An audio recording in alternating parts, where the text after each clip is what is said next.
কোনো মানুষ লেখনে কপি করে তাহলে তার নামাজ হবে না। যদি একটি হরফের জায়গায় অন্য একটি হরফ পাঠ করে তাহলে নামাজ হবে না। যদি হার জায়গায় হা পরে নামাজ হবে না। পাপর জায়গায় যদি কাপ পরে তাহলে তার নামাজ হবে না। বড় কাপের জায়গায় ছোট কাপ করে নামাজ হবে না। ছোট কাপের জায়গায় বড় কাপ পাঠ করে নামাজ হবে না। তাহলে আমরা আজ থেকে মাখরাজ পরিপূর্ণভাবে শিখব, আর যে হরফ যে জায়গা থেকে উচ্চারিত হয় সেই জায়গা থেকে উচ্চারণ করব। আর কোরআন শরীফ পাঠ করার সময় আমাদের মনোযোগ সহকারে তেলাওয়াত করব। কোন জায়গায় লম্বা করতে হবে, কোন জায়গায় বাড়তি করতে হবে, কোন জায়গায় গুণা করতে হবে, কোন জায়গায় গুণা করতে হবে না, আমরা এগুলো মনোযোগ সহকারে শিখব এবং কোরআন শরীফ সুন্দরভাবে পাঠ করব। আর কালামুল্লাহ শরীফ যদি আমরা সুন্দরভাবে পাঠ করতে পারি আর পাঠ করা শিখে যাই তাহলে আমাদের নামাজ, আমাদের ইবাদত থেকে সব কিছু সুন্দর হয়ে যাবে। মাহে রমাদান শরীফের 21তম রমাদান।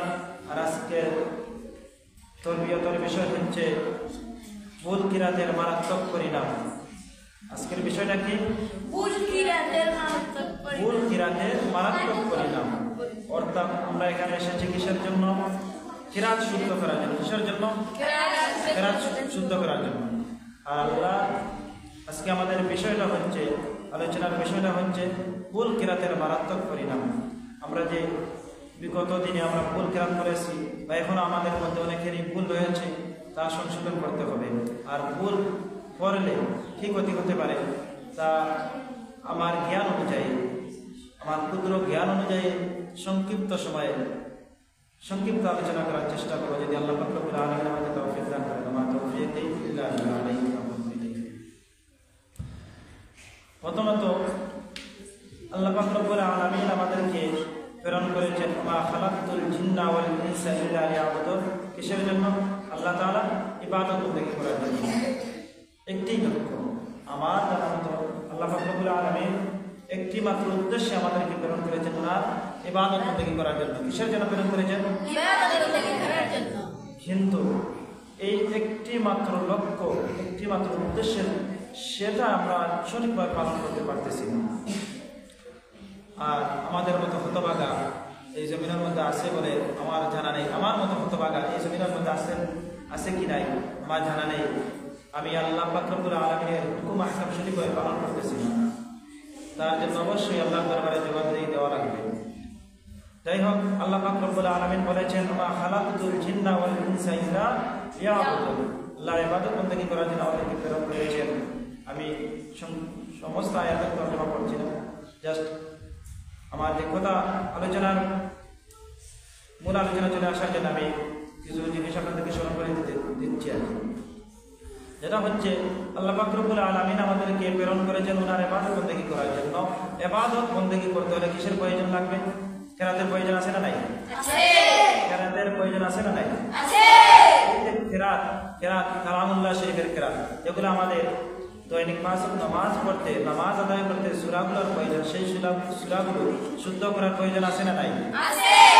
আমরা শুদ্ধ করতে হবে। আমরা প্রথম রমাদান থেকে নিয়ে আজ 21 রমাদান পর্যন্ত আমরা কালামুল্লাহ শরীফের কিরাত শুদ্ধ করার উদ্দেশ্যে আমরা এখানে জমায়েত হয়েছি এবং তার ধারাবাহিকতায় আমরা কিরাত শুদ্ধ করার চেষ্টা করছি কিনা? আমরা কিরাত শুদ্ধ করার চেষ্টা করতেছি না? আল্লাহ পাক রব্বুল আলামিন আমাদের এই যে কষ্ট আমরা প্রথম রমাদান থেকে নিয়ে সকাল থেকে নিয়ে বিকাল পর্যন্ত আমরা যে কিরাত শিখার জন্য কষ্ট করতেছি, ত্যাগ করতেছি, সেটা অবশ্যই আল্লাহর দরবারে কবুল হচ্ছে আমার বিশ্বাস। যার জন্য তোমরা নিজেই এই উপলব্ধি করতে পারতেছো, যেগুলো হচ্ছে যে আমি প্রথম রমাদান এসেছিলাম আমার কিরাত কেমন ছিল, আর আজকে 21 রমাদান আমার কিরাত কেমন হচ্ছে। একটু পরিবর্তন হয়েছে কিনা? আমাদের এই প্রথম রমাদানের কিরাত যেভাবে আমরা পাঠ করেছিলাম সেই কিরাত আজকে 21 রমাদান পরিবর্তন হয়েছে কিনা? কিসের জন্য? আমরা চেষ্টা করেছি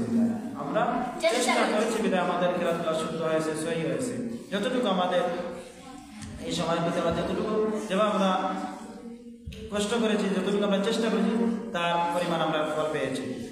আরো সামনে কয়েকটি দিন রয়েছে, সেই দিন আমরা যদি যতটুকু চেষ্টা করবো তার ফল পাবো।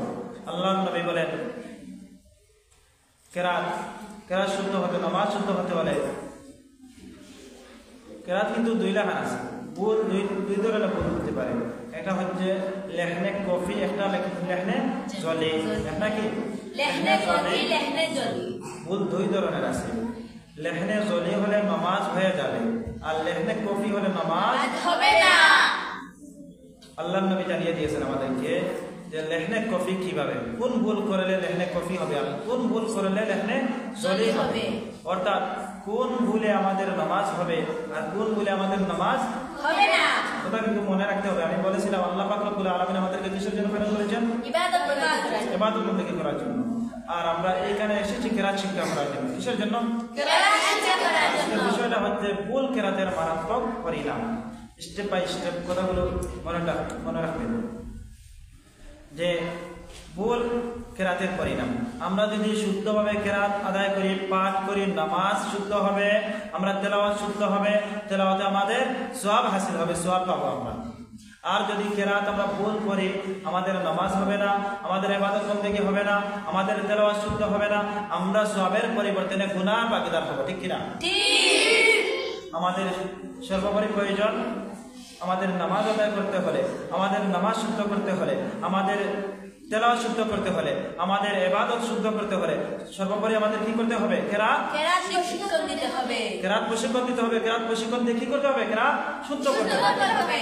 আচ্ছা, আমি বলছি কেরাত দুই ধরনের ভুল হয়। একটা হচ্ছে লেহনে কফি, লেহনে জলি। লেহনে কফি কোন ভুল আর লেহনে জলি কোন ভুল? লেহনে জলি হচ্ছে ওই ভুল যে আমরা তাজবিদের মধ্যে কোরআন শরীফ শুদ্ধ করতে হলে আমরা কি ব্যবহার করি? আমরা ছোট্ট বই ব্যবহার করি না? যে বইটির নাম হচ্ছে আল কাউলুস সাদিদ অথবা পাতুলের তাজবিদ। এই দুইটি বইয়ের সমন্বয়ে আমরা কেরাত শুদ্ধ করার চেষ্টা করি। ঠিক কিনা? আমি ভুল বললে আমাকে বলে দিন যে হুজুর আপনি ভুল করতেছেন বাকির মধ্যে না, আর আমি শুদ্ধ বলে শুদ্ধটা বলতে হবে। আমরা কেরাত শিক্ষা করার জন্য আমরা কি ব্যবহার করতেছি? দুইটি বই ব্যবহার করতেছি। একটি হচ্ছে প্রাথমিক তাজবিদ আর একটি হচ্ছে এই দুইটি বইয়ের মধ্যে আমরা আছে কেরাত শুদ্ধ করতে হলে আমাদের কিসের প্রয়োজন? মাখরাজ শিখতে হবে। কি শিখতে হবে? মদ শিখতে হবে। কি শিখতে হবে? আর কি করতে হবে? গুণনা, কোন জায়গায় গুণনা করতে হবে, কোন জায়গার মধ্যে গুণনা করতে হবে না, কোন জায়গার মধ্যে লম্বা করতে হবে, কোন জায়গার মধ্যে লম্বা করতে হবে না, কোন জায়গার মধ্যে এই মাখরাজ কোন হরফ কিভাবে উচ্চারণ করতে হবে, সম্পূর্ণ এই বইয়ের মধ্যে আছে না নাই? আমরা এই বই থেকে শিখছি কিভাবে মাখরাজ আদায় করতে হয়, আরবি হরফ 29টি কোন কোন জায়গা থেকে বের হয়, কোন কোন জায়গা থেকে উচ্চারিত হয়, সেটা আমরা আগে শিখছি। মদের হরফগুলো আমরা শিখছি, কোন জায়গায় মদ কতটুকু লম্বা হবে, কতটুকু দীর্ঘ হবে, কতটুকু খাটো হবে, কতটুকু বান্টি হবে, সেটা আমরা শিখছি। কোন জায়গায় কোন হরফ আসলে আমরা গুণনা করতে হবে, কোন জায়গায় গুণনা করতে হবে না, সেগুলো আমরা এই কিতাব থেকে শিখছি। শিখছি কিনা? তারপরে ওইগুলো শেখার পরে আমরা কেরাত তেলাওয়াত করতেছি, ওইগুলো অনুসরণ করতেছি, ওইগুলো ম্যাচিং করতেছি। যার কারণে আমাদের কোরআন শরীফ ন্যূনতম হলেও শুদ্ধ হচ্ছে না। আর এই যে কেরাত, এই কেরাতটা আমি বলতে পারি পৃথিবীর আনাচে কানাচে যে কোনো প্রান্তে আপনি যান আর এই কেরাত তেলাওয়াত করুন, কোনো মানুষ ভুল ধরতে পারবে না যদি আপনি সঠিকভাবে তেলাওয়াত করতে পারেন। হ্যাঁ, আপনি দারুল কেরাতে প্রশিক্ষণ গ্রহণ করলেন আর পরবর্তীতে গিয়ে আপনার মন গড়া তেলাওয়াত পাঠ করেন, সেটা অবশ্যই ভুল হবে। তবে দারুল কেরাতের যে তরজা রয়েছে, যে নিয়ম রয়েছে, যে পড়া রয়েছে, সেই পড়া অনুযায়ী যদি আপনি পাঠ করেন তাহলে কেউ কোনো মানুষ ভুল ধরতে পারবে না। আচ্ছা, লেহনে জলি। লেহনে জলি কোন ভুল? লেহনে জলি হচ্ছে ওই ভুল যে আপনি মনে করেন এক জায়গার মধ্যে আলহামদুলিল্লাহ রাব্বিল আলামিন, আইনের মধ্যে আলিফ লম্বা হবে এক আলিফ, মধ্যে কসর খালি লম্বা হবে এক আলিফ। এই এক আলিফের জায়গায় যদি আপনি তিন আলিফ লম্বা করে দীর্ঘ করে ফেলেন অথবা খাটো করে এক আলিফ লম্বা করেন নাই, তাহলে আপনার কি হবে? নামাজ হবে না। হবে নামাজ হবে, এখানে লেহনে জলি হবে। লেহনে জলি হবে, কি হবে? লেহনে জলি হবে। অর্থাৎ লেহনে জলি বলতে হবে। অর্থাৎ মনে করেন একটা ওয়াজিব গুনাহ রয়েছে, ওয়াজিব গুনার পরিমাণ 2 হরকত তোমার 1 হাদিস। আমরা যদি ওয়াজিব গুনাহ 2 হরকতের জায়গায় 1 হরকত করি তাহলে লেহনে জলি হবে। কি হবে? লেহনে জলি। লেহনে জলি হবে। এমন ধরনের ভুল হলে নামাজ হয়ে যাবে। এমন ধরনের ভুল হলে নামাজ হয়ে যাবে। তবে লেহনে কফি হলে নামাজ হবে না। লেহনে কফি কোন ধরনের ভুল? লেহনে কফি হচ্ছে ওই ধরনের ভুল যে ভুল মনে করেন এখানে আলহামদু শব্দ আছে, আল হামদু বড় হা না ছোট হা? বড় হা। আমাদের কোন ব্যক্তি যদি বলে আলহামদুলিল্লাহ নামাজ হবে হবে না। এটাই হবে লেহনে কফি, এটাই হবে লেহনে কফি। অর্থাৎ এক হরফের জায়গায় অন্য হরফ করলে লেহনে কফি হবে, যার কারণে নামাজ হবে না। বুঝতে পারছো? আমি বুঝাইতে চাইতেছি ওইটা যে আমরা যদি গুনার জায়গায় গুনাহ একটু কম অথবা বেশি করে ফেলি তাহলে নামাজ নষ্ট হবে না, আর যদি লম্বার জায়গায় একটু দীর্ঘ অথবা একটু খাটো করে কম করে ফেলি তাহলে নামাজ নষ্ট হবে না, নামাজ হয়ে যাবে। এটা হবে লেহনে জলি। আর যদি লেহনে কফি ভুল হয়ে যায় অর্থাৎ বড় ভুল হয়ে যায়, অক্ষর এক অক্ষরের জায়গায় অন্য হরফ করে, এক হরফের জায়গায় অন্য হরফ তেরাত করে, তাহলে আমাদের নামাজ হবে না। বুঝছেন? জি। ওখানে একবার চিন্তা করো, আমরা এই যে 29টি হরফ, এই দারুল কেরাত মসজিদিয়া ফুলতলির ট্রাস্ট, এই যে ট্রাস্টের একটি বোর্ড, এই বোর্ডের মধ্যে অধীনে যতগুলো শাখা রয়েছে সমস্ত শাখার মধ্যে 2টি বই পাঠ করানো হয়, প্রাথমিক তাসবিহ আর এই 2টি বইয়ের সমন্বয়ে কেরাত শুদ্ধ করার প্রশিক্ষণ দেওয়া হয়। আল্লাহর নবী বলেন জান্নাতে যেতে হলে কিসের প্রয়োজন হয়? চাবির প্রয়োজন। সেই চাবিটা হচ্ছে কি? নামাজ। নামাজ না? জি। জান্নাতে যেতে হলে কি করতে হবে? নামাজ পড়তে হবে। as-salatu miftahul জান্নাহ। আল্লাহর নবী বলেন as-salatu miftahul জান্নাহ। জান্নাতে প্রবেশ করতে হলে কিসের প্রয়োজন? নামাজের প্রয়োজন। আর এই নামাজটা পড়তে হলে কিসের প্রয়োজন? কেরাতের প্রয়োজন। ওযু তো ঠিক আছে, পবিত্রতা ঠিক আছে, কিন্তু কেরাত প্রয়োজন। নামাজ পড়তে হলে কেরাতের প্রয়োজন আছে না নাই? আছে। কেরাত যদি আমরা শুদ্ধভাবে পাঠ করতে না পারি তাহলে নামাজও হবে না, আর আল্লাহর দরবারে গ্রহণযোগ্য হবে না। যাই হোক, আমার সময় সংক্ষিপ্ত হয়ে গেছে। এই সময়ের মধ্যে আমি বলতে চাই, এই সময়ের মধ্যে আমরা জানতে পারলাম, আজকের সংক্ষিপ্ত আলোচনা থেকে জানতে পারলাম ভুল কয় জাত রয়েছে? 2টা। লেখনে জলি, লেখনে কফি। যদি কোনো মানুষ লেখনে কফি করে তাহলে তার নামাজ হবে না। যদি একটি হরফের জায়গায় অন্য একটি হরফ পাঠ করে তাহলে নামাজ হবে না। যদি হার জায়গায় হা করে নামাজ হবে না। পাপর জায়গায় যদি কাপ করে তাহলে তার নামাজ হবে না। বড় কাপের জায়গায় ছোট কাপ করে নামাজ হবে না। ছোট কাপের জায়গায় বড় কাপ আদা পাঠ করে নামাজ হবে না। তাহলে আমরা আজ থেকে মাখরাজ পরিপূর্ণভাবে শিখব, আর যে হরফ যে জায়গা থেকে উচ্চারিত হয় সেই জায়গা থেকে উচ্চারণ করব। আর কোরআন শরীফ পাঠ করার সময় আমাদের মনোযোগ সহকারে তেলাওয়াত করব। কোন জায়গায় লম্বা করতে হবে, কোন জায়গায় বাড়তি করতে হবে, কোন জায়গায় গুণা করতে হবে, কোন জায়গায় গুণা করতে হবে না, আমরা এগুলো মনোযোগ সহকারে শিখব এবং কোরআন শরীফ সুন্দরভাবে পাঠ করব।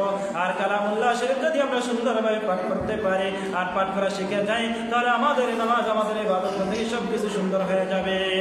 সুবহানাল্লাহ। আল্লাহ রাব্বুল আলামিন যেন আমাদের সবাইকে কালামুল্লাহ শরীফ সহি শুদ্ধভাবে শিখবার এবং শিখাইবার তৌফিক দান করেন। সবাই বলি আমিন। আমিন। এই মক্তসর যে আলোচনা করেছি, আমার আলোচনার ভিতরে যদি কোনো ভুল ত্রুটি থাকে তাহলে ক্ষমার সুন্দর দৃষ্টিতে দেখবেন, এবং আমি তো এখানে থাকি তাহলে আমাকে জানিয়ে দেবেন, আমি শুদ্ধ করে নেব। যদি আমার আলোচনার মধ্যে কোনো ত্রুটি থাকে আমাকে জানিয়ে দেবেন, ইনশাআল্লাহ আমি শুধরিয়ে নেব। আল্লাহ পাক রব্বুল আলামিন আমাদেরকে সবাইকে এই আলোচনার ভিতরে আমি আমাদের সবাইকে আমার দ্বারা তৌফিক দান করেন। আমিন।